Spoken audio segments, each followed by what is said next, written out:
So at Pressure Point Roofing, the culture of safety that has taken years to develop is one that we find important because we find that it provides our employees a more secure feeling of safety working in a very dangerous field.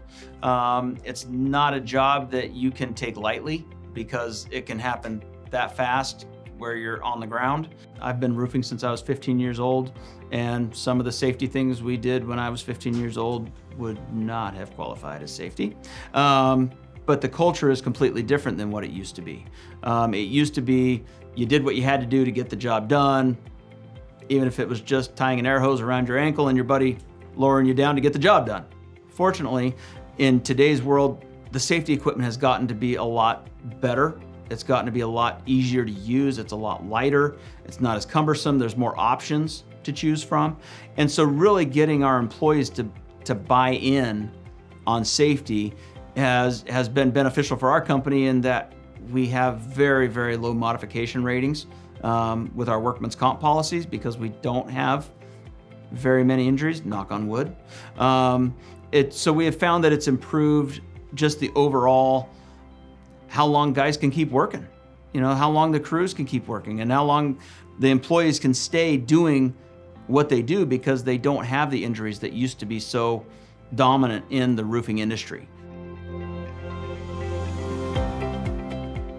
So if you're a person that is in this industry or looking to get into the industry, safety starts with you first. You have to start with yourself.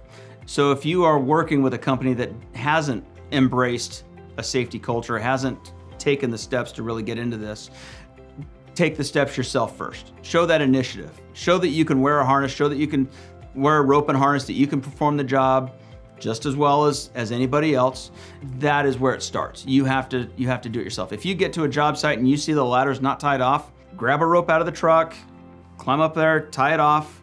It starts with one person doing it. And then as far as you continue to grow and as you continue to learn, and as you set the example for other people, it makes it easier for them to buy in. And the same thing is true on the business owner side. If the business owner hasn't bought into safety, hasn't bought into making sure that the employees are doing what they're supposed to do, employees aren't going to do it either. The employer has to set the standard for what's going to happen in that company. As our company grew, I brought on more management, and that management, one of the first things we talk about is safety, safety, safety, safety, safety. It has to start with the owner. It has to start with the employee being responsible for themselves. Between those two, if you do that, then your company can start to embrace that safety culture and start to follow those policies and procedures that help everybody get home.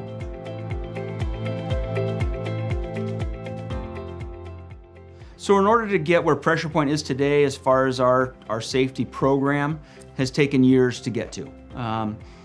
Unfortunately, we went through many visits with OSHA and we went through many citations and working our way through that.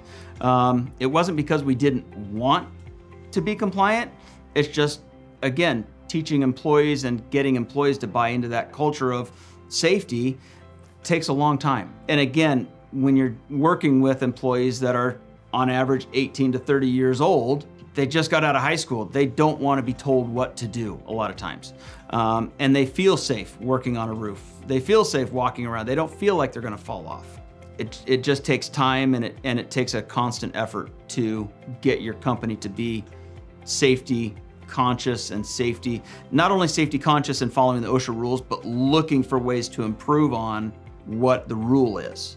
And so the rule is the minimum standard. What we're trying to do is we're trying to be better than the minimum standard, whether it's on the install or whether it's being safe. We want to be above that minimum standard. So getting employees to buy into that, the near miss reports, communicating with other foremen as to what they found a problem. If we have an employee that's constantly having to be told, put your harness on, that's not an employee we typically want to have around because we want someone who's going to buy into that program of safety. So it helps the crew, it helps the company, it helps everyone to be better.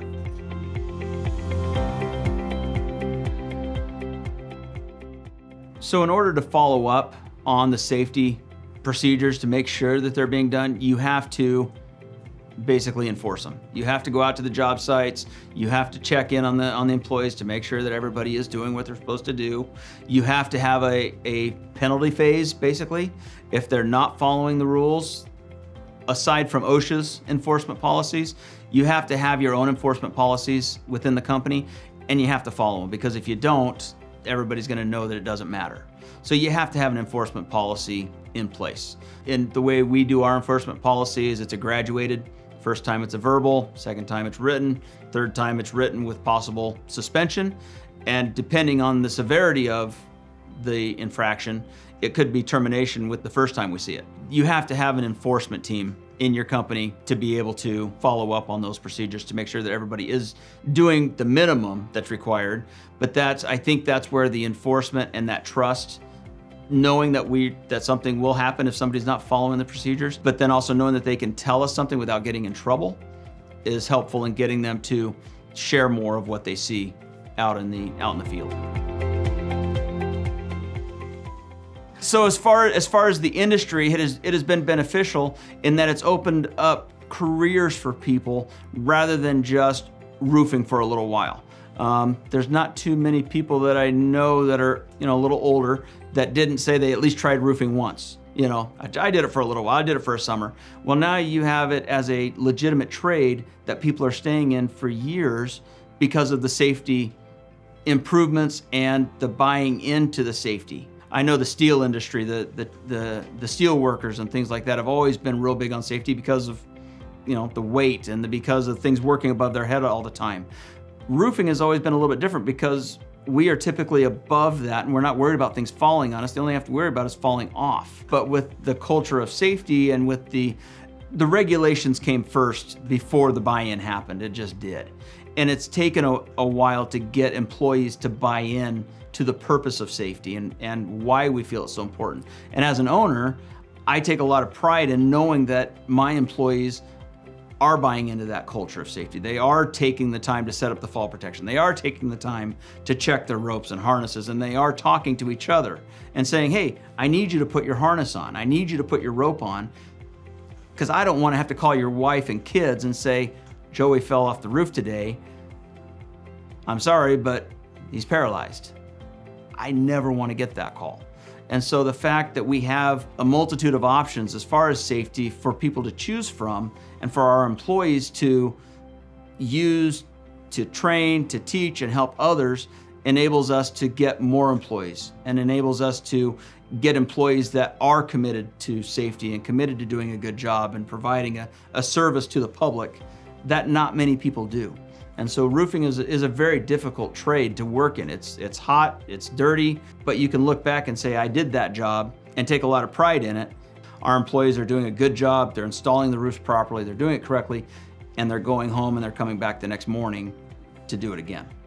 So that's the culture of safety that we are really trying to embody in our company.